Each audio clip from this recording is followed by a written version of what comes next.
Reverend Katrina Wynn brings over 30 years of unity experience and professional psychospiritual awareness to her presentations with the hope of sharing the full spectrum of life's experiences and wonders with others.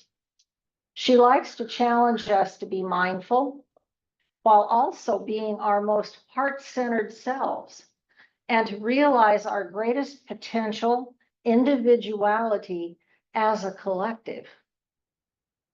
Retired from her soulful counseling practice, she now offers sentient heat clearing sessions online to support our well-being. Today, Reverend Katrina asks, what is peace? Do you feel challenged by old definitions of peace? Must it always be a contrast with war? She will take our old world vision of peace as the absence of conflict to a unified understanding of peace from the heart. Please welcome Reverend Katrina Wynn.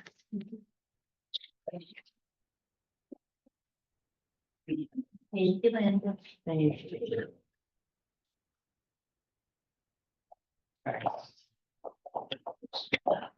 Thank you so much. Thank you, Unity. Wow, it's great.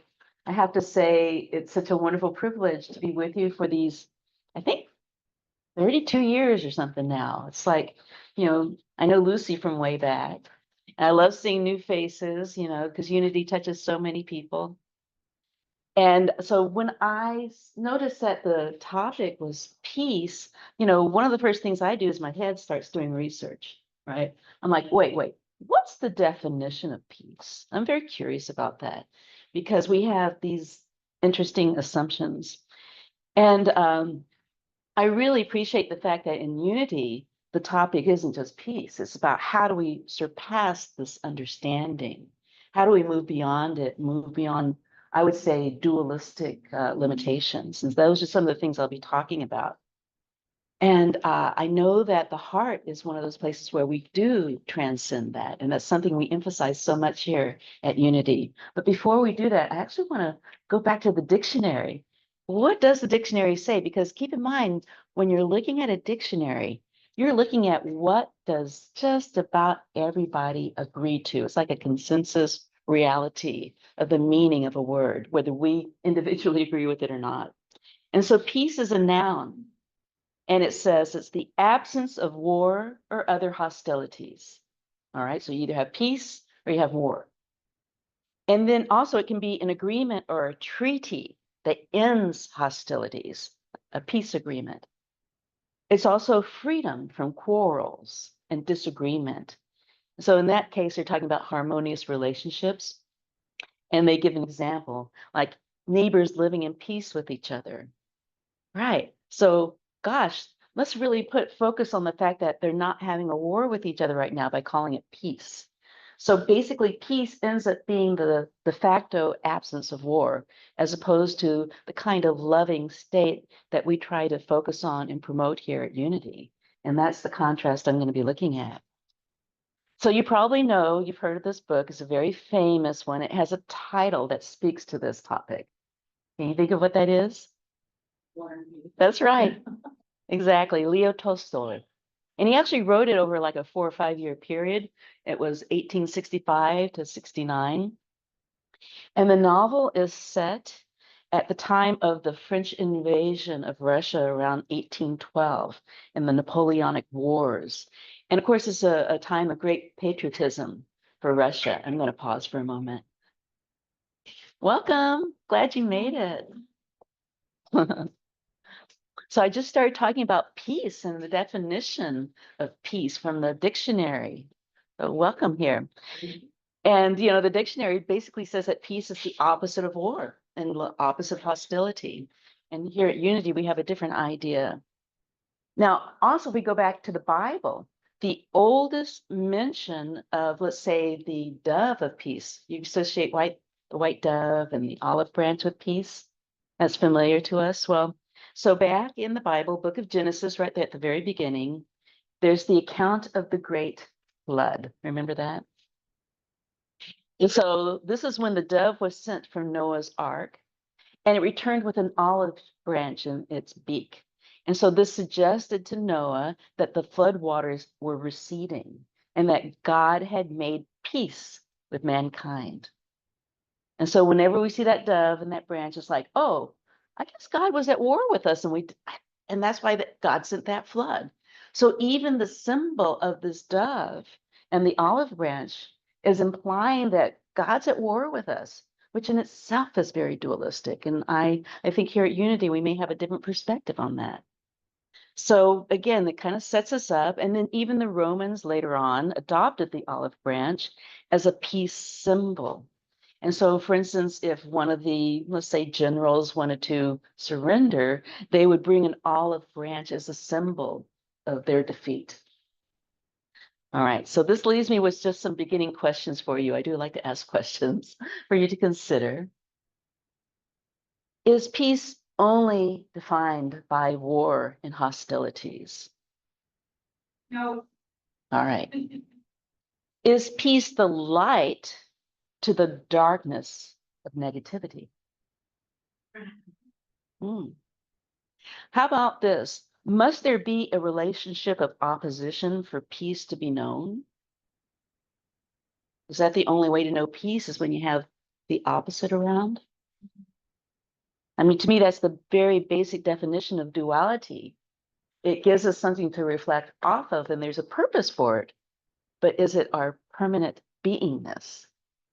Maybe not. So I just want to look at this first through the typical eyes of how peace is viewed. And some of us are old enough to remember, maybe not you, maybe not you, but around 1969, we had John Lennon and Yoko Ono, and what were they singing?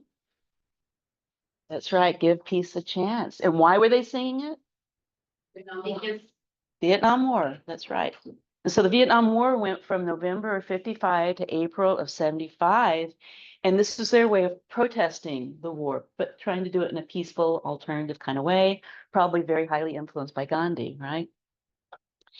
And then I also remember growing up in Texas, one of my favorite singers was Leon Russell from Oklahoma. And he wrote a beautiful anthem called The Prince of Peace. And I wanted to read one verse because this is where in the 60s there was this movement towards more love and less of the fighting. And he says here, never treat a brother like a passing stranger. I wish I could just sing it for you, but I'm not as good as his voice. Honey, won't you always try to keep the love light burning? Sing a song of love and open up your heart, for you might be the Prince of Peace returning. In other words, we each have, oh, I just want to cry. We each have that within us. We each have that potential to be the Prince of Peace. And I love what was read earlier, that reminder that when we interact with people, we have a choice. Are we going to bring out that anger? Are we going to bring out a more peaceful, loving representation of God and unity? All right. So who is this Prince of Peace? Well, Jesus or Yeshua, whichever title or name you want to use, he's usually associated with the Prince of Peace. And that actually goes back to the idea of the coming Messiah that was predicted by Isaiah in 700 BC. His prophecies recorded in the Bible were referencing Jesus. And of course, this is now what we celebrate as Christmas. And every year, this is why we bring this awareness, the idea of peace, to our minds and our hearts. And this actually comes back from the Bible, Isaiah 9:6, and I'm going to read it to you. For to us a child is born, to us a son is given, and the government will be on his shoulders. And he will be called Wonderful Counselor, Mighty God, Everlasting Father, Prince of Peace. All right. So this is the kind of peace that Jesus represented as an alternative to conflict. But again, we have this idea of these two sides being contrasting with each other, right? So I want to look a little more deeply at that. And I touched upon this a few months ago when the topic for the month was prayer. And so Jesus' message, as far as I can tell, was more about being equal and equanimity and moving our thinking away from these dualistic values to unity consciousness. So maybe the people reporting about him put it into that definition of peace, where there's always a conflict.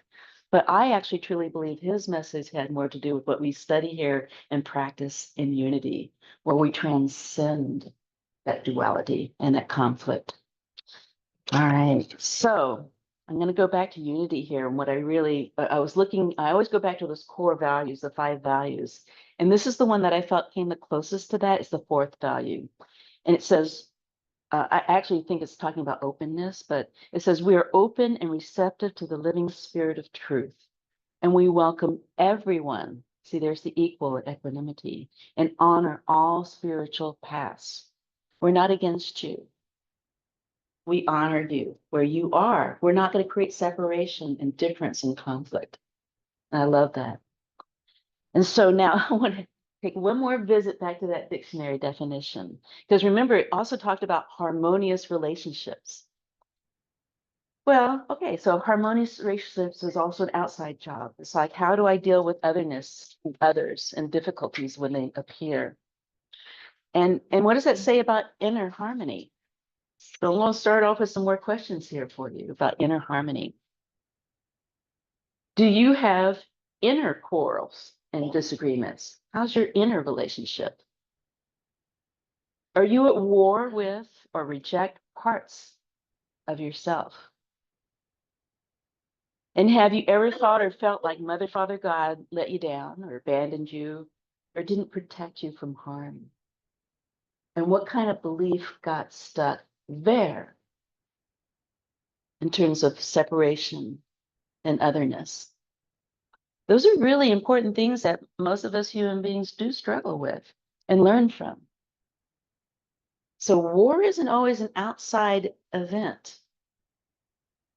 Now, many of our teachers and mentors have been showing us the way of inner peace. Many of them are right here standing in front of you at Unity, as well as sitting here. And I started looking at, okay, I keep digging, right? And I said, well, what's the dictionary say about inner peace?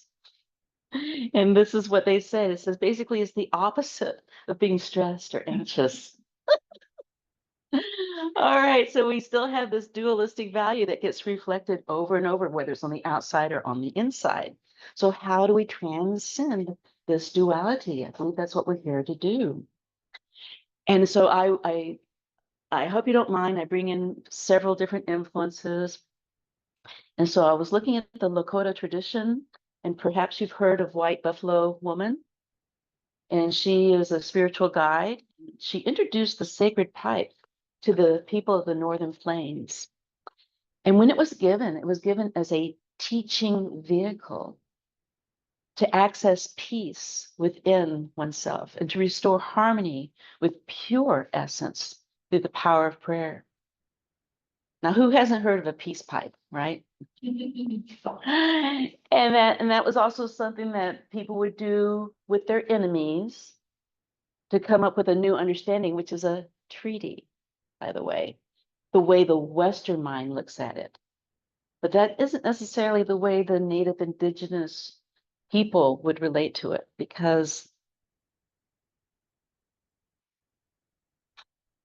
from our point of view, it's like the pipe is the carrier of the spirit, and the spirit is our breath that we share.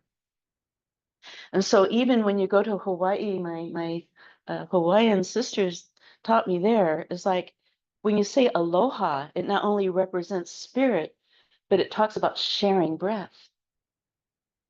Wasichu, which is sort of a native term, as well as haole over there in Hawaii, is about being stingy with your breath. It's about putting a boundary on your breath. And so air itself is a beautiful symbol of something that unifies each and every one of us. We are sharing air right now, the breath of God, the breath of life and love. We determine how we send it out to people. We determine how we receive it. Are we like, I don't want to breathe in? Or are we like open and breathing and receiving? That's an inside job. And so it's very much about this sharing experience. And it reminds me a bit of one of my favorite people I watch sometimes on Sunday when I'm at home online. Hey, and that's Michael Beckwith, right? And the Agape International Spiritual Center. And he has this saying that I've got memorized, and maybe you've heard this: the presence that's never an absence. Have you heard that before? The presence that's never an absence. It's like the breath. It's like spirit. It's where we transcend these dualistic ideas of opposition. And then there's another person I've been reading lately, R.J. Spina, and he says pure beingness, the self, is eternal peace, equanimity, and happiness.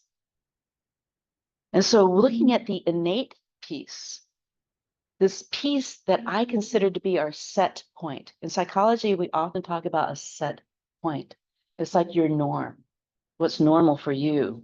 It's like before you were influenced, before you were, I love the way, I think it's The Biology of Belief. You probably, maybe some of you read that book. Trying to think of the author's name right now, but he even talks about our own biology and how we were like little kids when we were born, these little babies, and we're like a little computer software, and nobody's put a program in there yet. And so, or maybe the program's there, but nobody's filled in the information yet. And so we get filled with all this information, it goes into our subconscious mind, and then it becomes our automatic pilot. And so the question is how do we reprogram our subconscious mind? One of the ways through habits, habit of mind, habit of consciousness, habit of perception and perspective. I think that's why we need to question all the old definitions that we were programmed with at such an early age, and that our overriding culture also might be programmed and functioning from. Yeah, so basically what we're looking at is how we choose to interpret peace. How do you choose to interpret it? Are you going to go with the fallback of conflict?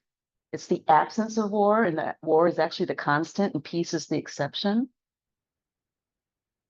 When you think about it, historically, at least what we've been told is the history and what we've maybe observed in this lifetime, war is almost a constant entity. It happens somewhere in the war on some level at all times. And so we really do think at that moment that peace is the exception. Oh, we had a moment of peace here or a moment of peace there. That's a big hurdle to get over, isn't it? And so again, I really urge us to move into a less dualistic way of relating to peace and understanding it much more personally and internally. So that's what we do here at Unity. That's why we come back over and over again to get new skills and beautiful inspirations to remind us to live that each day. And so I'm going to give you another analogy to try to, this is I noticed when I was writing this, it was really difficult to move away from dualistic words and ideas. So I'm going to come up with some analogies and I hope they work for you. And I was thinking about this one, you've probably heard it before, where let's say war and hostility sometimes is associated with darkness. And then peace is associated with lightness, the white dove. So there's this idea about what happens when you walk into a dark room, and if that's the negativity, but then you turn on that light. Where does the darkness go? I mean, is it still there? Is it hiding in a corner? Or is it really gone? And then the bigger, deeper question is are you able to align with the light? Are you able to be the light? As long as you think of it as this outside thing that you turn on and off, it's always going to be out here and dualistic. But when you're able to embrace it and breathe it, the air, that's peace pipe, then it goes wherever you go. It doesn't matter if the light's turned on or not. You are the light. And isn't that what Jesus said? I am the light and I am the way. All right, comes back home again, what he really, really meant. And so I think of the light and our breath as our inner peace, that place where we choose to not be dualistic, And we're human beings. We're going to slip into it every now and then, right? It's a practice. And that's what we're here. We're here to transform. We're here to dissolve the old beliefs, the old things that hold us back. We're here to maybe practice with each other. I hope you do practice with each other. What do you do when something comes up that's potentially conflictual? We have an opportunity to practice. I know I appreciate practicing. I feel like I have a very peaceful life, but that's because I live alone out in the woods with the trees. And then every now and then I'll come into town. I'll go, okay, can I carry this with me? And what holds me back from carrying it with me? How does that happen in your life? Where are those places where you're really peaceful and you're in line with that peace? That's not an absence. Okay. Now, I came up with another example for some folks that might be struggling with this concept. I thought about the idea when a person has like a physical illness. And I thought even recently, like maybe last year I had a cold, or I have a headache that goes with the cold or whatever. And then when it's done, I felt, oh, I feel so much relief, right? And it was the contrast, that pain, that helped me really appreciate how wonderful it was to feel well. So yes, sometimes we need those triggers, that contrast, to remind us how wonderful it is to be well. But ultimately, what if we just give thanks and gratitude and blessings for being well every day without the need for illness to remind us? Is that where we're going towards in a non-dualistic way? Okay. So this kind of connects back to some of the beautiful tools we have and we promote here at Unity, as well as any other tools you may have, which is the power of prayer. The power of prayer to, again, acknowledge the blessings we already have, to give gratitude for what we already have, even if we don't see the visible representation of it. Some people associate that with positive affirmations, but keep in mind, if you're thinking you're affirming something that you don't have, you're still thinking you don't have it. You're still in the negativity. You're still in the darkness. So if you feel that light, if you know you have that breath with you all the time, you decide at any moment how open your pipe is to the flow of the divine. That is the reminder I'm hoping to share with you today.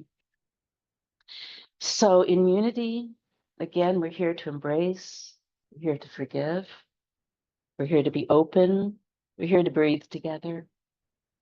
And I don't know how many of you ever studied A Course in Miracles. I felt really wonderful. I had the opportunity to study with Marianne Williamson. And the most basic understanding, my takeaway, is that love is not the opposite or the absence of fear. You see, a lot of people think, oh, there's love, but there's fear. And again, that's that dualistic thing. No, no. Love is the transcendence of fear. Fear doesn't exist anymore. It's dissolved.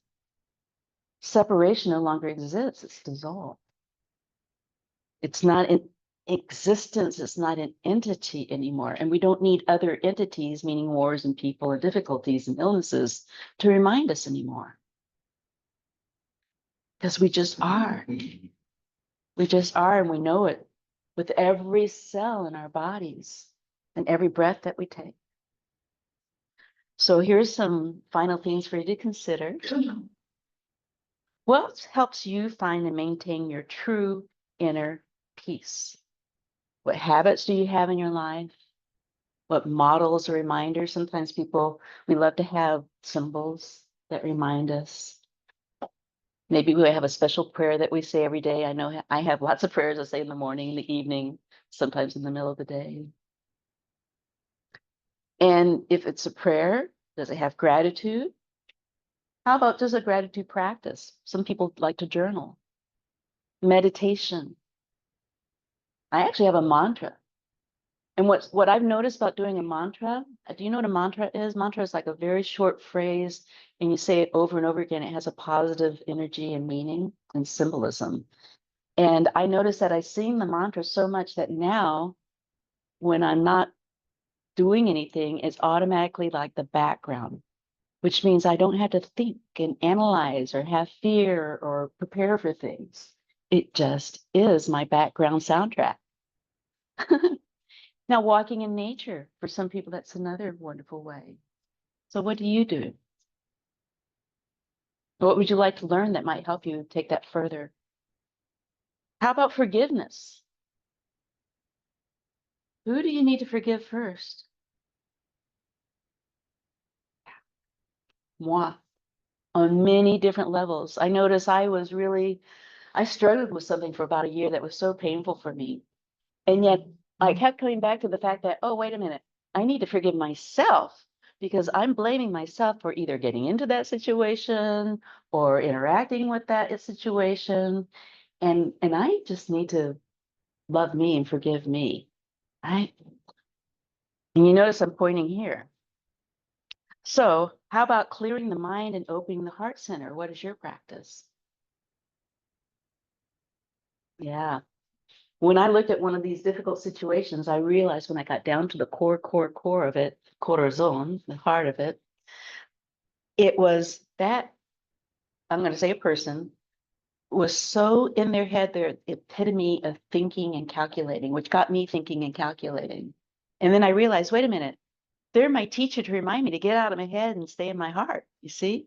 And I wasn't getting that. I thought I had to match their energy. But I went, no, no, no. I have another superpower. I'm going back to my heart. Okay. And so finally, can you feel your heart center and your love radiating out? Let's just take a moment to be with that and feel that. And try it out, experiment with it, see how far it can go.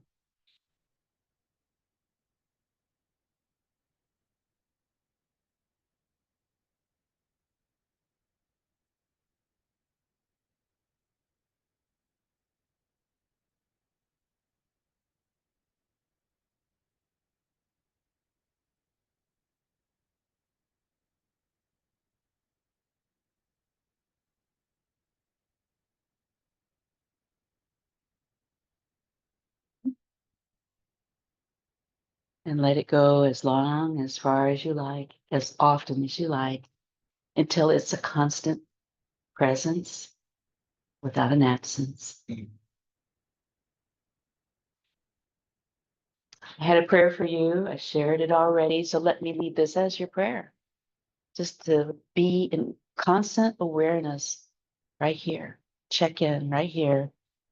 And then let it reverberate through every cell of your body and out as much as you can, like a walking blessing to everything around, just like the air. It's just like the air. It's everywhere and we share it all equally. Many blessings and thank you. Namaste.